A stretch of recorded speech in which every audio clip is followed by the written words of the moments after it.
In 2006, Albert Park Secondary College was shut down.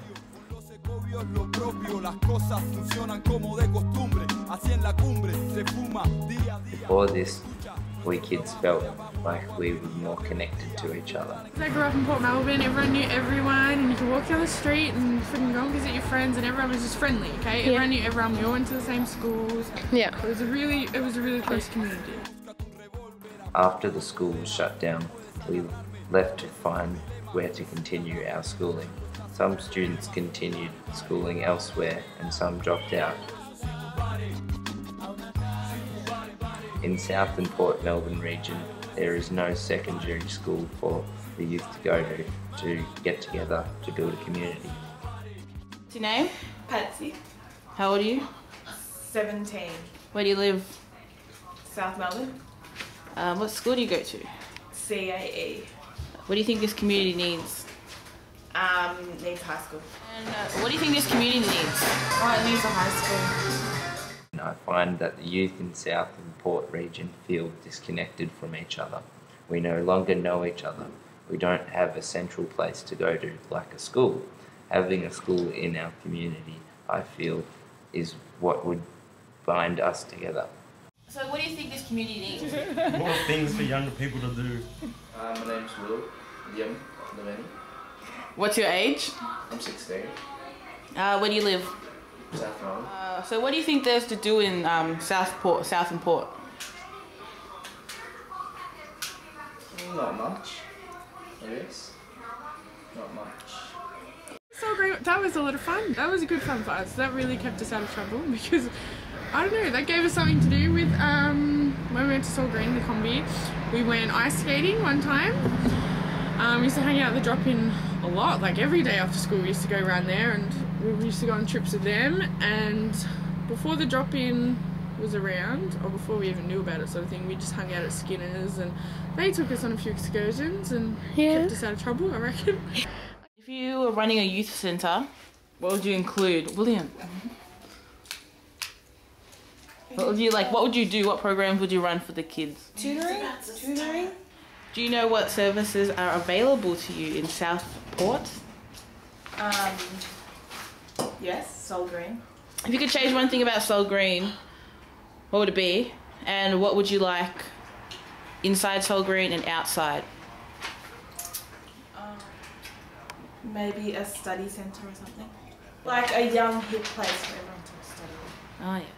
Say you had a big space in Port Melbourne or South Melbourne, what do you think you would do for it? For the kids, I mean for the youth, the younger ones, or even for yourself? I reckon I would... Oh, this might sound really bad because it might cause trouble. No, it's okay. I think they should have an underage disco. That would be so much fun. I remember all of us going to like the underage discos and that when we were younger, and we used to have a ball. Like seriously, as long as they got the right security and stuff like that, then there won't be trouble. And we used to have so much fun. Do you remember? My name's Renee Quinn. I'm 19. I used to go to Park College. You know how we do this here. What do you think about South and Port? I like it, but it could be better. How do you think it should be More better? activities around here for people. Now it seems to me there is more violence in the streets of South and Port Melbourne because these kids don't know each other and so they fight. What I've noticed now is coming back, because I think Port Melbourne was great back then. Honestly, I didn't think there was anything to change about it. But what I notice now about coming back is there's a lot more violence going on and people aren't as close anymore. Like I walk down Bay Street and I don't know anyone. So back to the violence in Port Melbourne, South Melbourne, what do you think about it? Have you heard about it from Werribee? The violence and the stabbings that's going on? I mean, I like not through people in Werribee. Like I've heard about it because I've still got friends in Port Melbourne and South Melbourne and stuff like that. So I have heard about it because of them.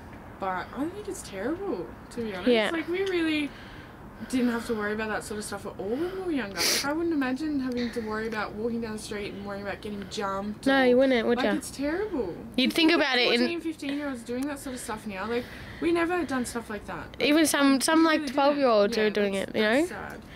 Yeah. I worry about, you know, people like my little sister and friends' little sisters having, you know, to deal with that sort of stuff. That's why we decided to create the True project.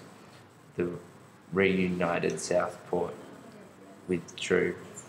We want to get kids of South and Port reunited again through programs, events, festivals and sports competitions.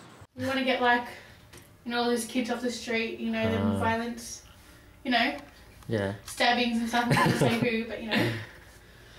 We're going to get them into things, get them off the streets, help them, you know. The Tru crew consists of seven youth from the Port region. The Tru crew have done surveys of youth around the region, asking them things like what they like or dislike about South Port, what activities they are interested in, have they ever seen or been involved in violence.